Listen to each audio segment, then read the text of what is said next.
Verb को पढ़ने इससे पहले प्रोनाउन को डिस्कस किया कि प्रोनाउन क्या होता है। जो नाउन की जगह पे इस्तेमाल होने वाले वर्ड्स होते हैं वो आपके प्रोनाउंस होते हैं। और वर्ब इसके अंदर हम देखते हैं कि डेफिनेशन ऑफ वर्ब्स और टाइप्स ऑफ वर्ब्स। इस वर्ब्स को समझना बहुत ज्यादा जरूरी है पार्ट ऑफ स्पीच को समझने के लिए। These are action words. Action words are called verbs.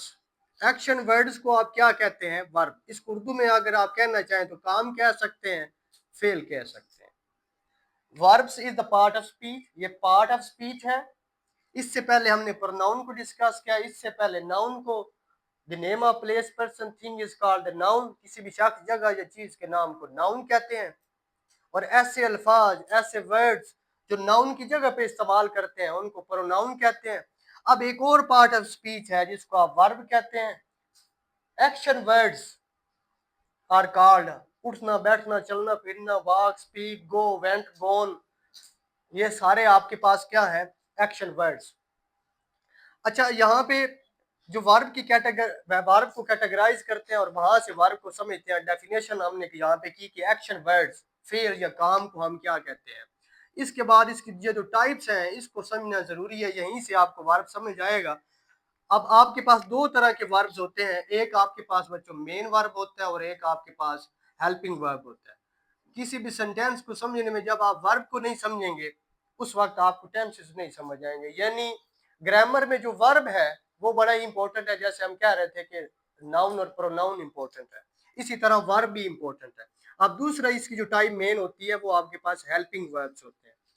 हमने कहा दो तरह के वर्ब हमारे पास है। एक हमारे पास मेन वर्ब है और एक आपके पास हेल्पिंग वर्ब है। जैसे कि मैं यहाँ पे दो सेंटेंसेस अगर लिखूं, आई स्पीक, मैं बोलता हूँ, आई स्पीक, और मैं ऐसे लिखता हूँ आई एम स्पीकिंग। अब इसमें दो तरह के वर्ब इस्तेमाल हो रहे हैं। एक आपके पास मेन वर्ब इस्तेमाल हो रहा है और एक आपके पास हेल्पिंग वर्ब इस्तेमाल हो रहा है। मेन वर्ब क्या होता है कि जैसे आप वर्ब की फॉर्म में देखते हैं V1, V2, V3 और V की ING वाली फॉर्म और वर्ब की फर्स्ट फॉर्म के साथ S या ES का इजाफा। ये पांच वर्ब की फॉर्में कह लें या आप ऐसे कह लें V1, V2, V3 और वर्ब की ING वाली फॉर्म, ये मेन वर्ब में आ जाती है। जैसे कि अगर मैं यहाँ पे एग्जांपल लूं, स्पीक है तो इसकी सेकंड फॉर्म होती है स्पोक और थर्ड फॉर्म होती है स्पोकन। और स्पीक की ING वाली फॉर्म होती है स्पीकिंग और फर्स्ट फॉर्म के साथ आप S या ES का इजाफा कर दो तो ये आपके पास फर्स्ट फॉर्म, सेकंड फॉर्म, ये मेन वर्ब की फॉर्में होती हैं। जैसे गो है तो गो की सेकंड फॉर्म होती है वेंट, ये याद करनी पड़ती है। वेंट है और आपके पास थर्ड फॉर्म होती है गोन और ING वाली होती है गोइंग और S या ES का इजाफा करना है तो गोज हो जाएगा। यानी मेन वर्ब के अंदर आपकी वर्ब की first form, second form, third form और V की ING वाली फॉर्म आती है। और भी बहुत सारी हमारे पास है, जैसे कि राइट है, राइट की आपके पास दूसरी फॉर्म होती है रोट,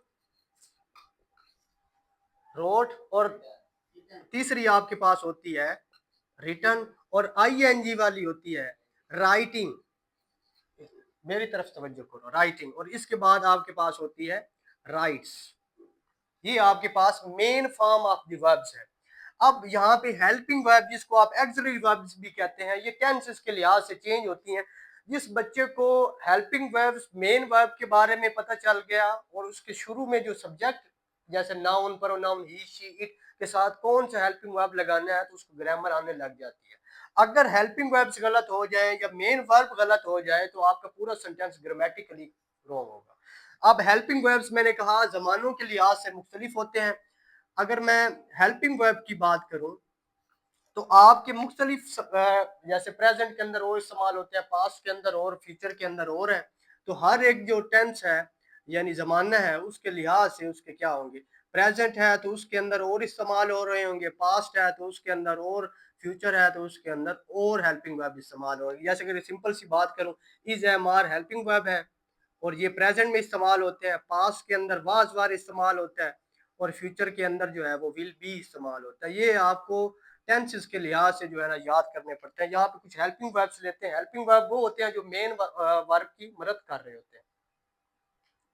हेल्प, हेल्पिंग वर्ब, मदद करने वाले। मेन वर्ब के जो, ये खुद भी मेन वर्ब के तौर पर आ जाते हैं और ये जो मेन वर्ब होते हैं उसकी हेल्प आउट भी करते हैं। बहुत सारे, जैसे हमारे पास है इज, एम, आपके पास आर, पास के अंदर वाज, वर, इसी तरह हमारे पास विल बी है, शैल बी, इसके साथ साथ हमारे पास डज नॉट, डू नॉट, जिसको आप डोंट लिख सकते हैं। इसके साथ साथ आपके पास हैज आता है, हैव आता है, हैड आता है, बहुत सारे आपके पास हैं। इसी की तरह आपके पास विल हैव आ जाएगा, विल हैव बीन आ जाएगा, विल हैव बीन, इसी तरह हैज बीन, हैज बीन, और इसी तरह आपके पास आ जाएगा हैव बीन, हैड बीन। ये सारे के सारे आपके पास क्या है, हेल्पिंग वर्ब्स है। अब यहाँ पे देखिए मैंने एक सेंटेंस लिखा आई स्पीक और आई एम स्पीकिंग। अब यहाँ पे ये वाला जो है ये आपका मेन वर्ब है और मेन वर्ब में भी आप पहचान कर सकते हैं कि कौन सी फॉर्म है, फर्स्ट फॉर्म है, सेकंड फॉर्म है। ये मेन वर्ब की फर्स्ट फॉर्म लगी हुई है, एस, यही एस का इजाफा नहीं हुआ। अगर यहाँ पे देखें तो ये एम क्या बच्चों है, यहाँ पे हेल्पिंग वर्ब है। मैंने कहा इज, एम, आर, वाज, वर, ये हेल्पिंग वर्ब है और ये आईएनजी वाली फॉर्म है, तो ये क्या कौन सा होगा, ये आपके पास हेल्पिंग वर्ब है। अब मैंने कहा दो तरह के वर्ब है। वर्ब्स क्या होते हैं, the action words, action words are called verbs. Verb दो तरह के, main verb, helping verb. Main verb के अंदर आपकी फॉर्म्स आती हैं, first form, second form, third form.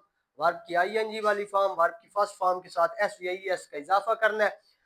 और इसी तरह हेल्पिंग वर्ब्स जो होते हैं ये आपकी मेन वर्ब की जो है वो मदद कर रहे होते हैं, या फिर ये जो है खुद ही मेन वर्ब के तौर पर काम करते हैं। जैसे मैं यहाँ पे ऐसे लिखूं, आई एम आ डॉक्टर।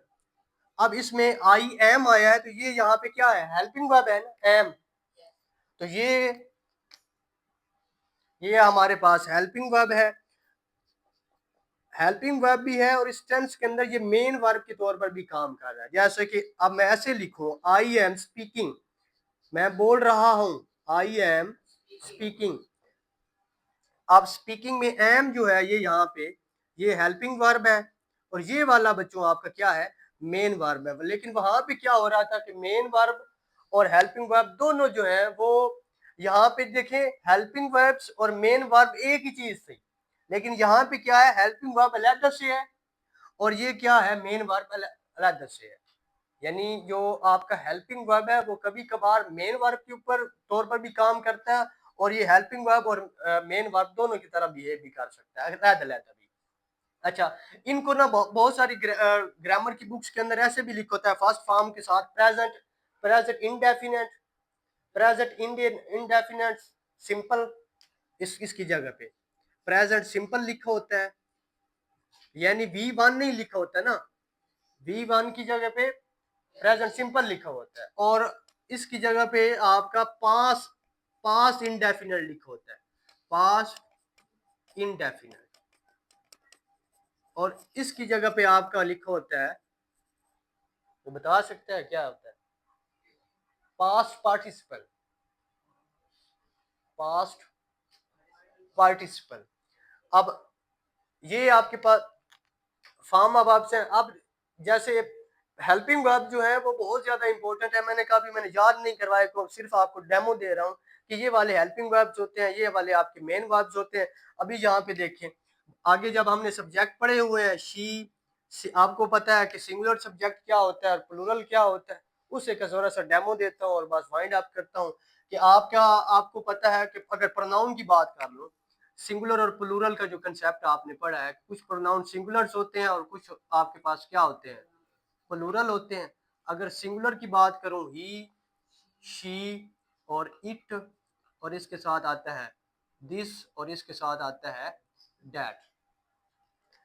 और प्लूरल के अंदर आपके पास आ जाते हैं प्लूरल प्रोनाउन के अंदर दे, आई, वो, यू, दीज एंड दोज। आप इनके कंपैरिजन जो है ना, आप I, we, you, these and those, इनको देखते हुए आप हेल्पिंग वर्ब जो है वो सिलेक्ट करते हैं। कल इंशाल्लाह कोशिश करेंगे कि हेल्पिंग वर्ब जो है ना मेन वर्ब को छोड़ के कि किस सब्जेक्ट के साथ कौन सा हेल्पिंग वर्ब लगाना है। जैसे कि अगर मैं यहाँ पे सेंटेंसेस लूं, शी इज आ डॉक्टर, वो डॉक्टर है। अगर मैं ऐसे लिखूं कि मैं डॉक्टर हूं, तो फिर मैं ऐसे क्यों लिखता हूं, आई एम आ डॉक्टर। उसमें हेल्पिंग वर्ब मैंने इस लगाया और इसके अंदर हेल्पिंग वर्ब मैंने एम लगाया। इसी तरह हम लिखते हैं तुम डॉक्टर हो, यू आर आ डॉक्टर। देखिए शी के साथ आपने इज लगाया, इसी को हमने पढ़ना है कि शी के साथ इज क्यों लग रहा है, आई के साथ एम क्यों लग रहा है और यू के साथ आर क्यों लग रहा है। हम देखेंगे कि हेल्पिंग वर्ब जो है वो सब्जेक्ट को देखते हुए हमने लगाने होते हैं कि इसके साथ इज लगना है या एम लगना है या आर लगना है। सिर्फ आपको ये पता हो कि ये हेल्पिंग वर्ब है, ये आपके पास क्या है, मेन वर्ब। जैसे मैंने सिंगुलर और प्लूरल का कंसेप्ट पढ़ाया ना कि प्रोनाउंस सिंगुलर्स के अंदर ही, शी, इट, दिस, दैट, और प्लूरल के अंदर दे, आई, वो, यू, दीज एंड दोज। जब सिंगुलर की बात करेंगे ना, तो मैं कह दूंगा कि आपने सिंगुलर के साथ बच्चों ना इज लगाना है। आपने हेल्पिंग वर्ब आगे हम नेक्स्ट लेक्चर के अंदर डिस्कस करेंगे कि आपने सिंगुलर के साथ क्या लगाना है। अगर मैं इज, एम और आर की बात कर रहा हूं तो इज, एम, आर जैसे आगे हमने पढ़ने हैं।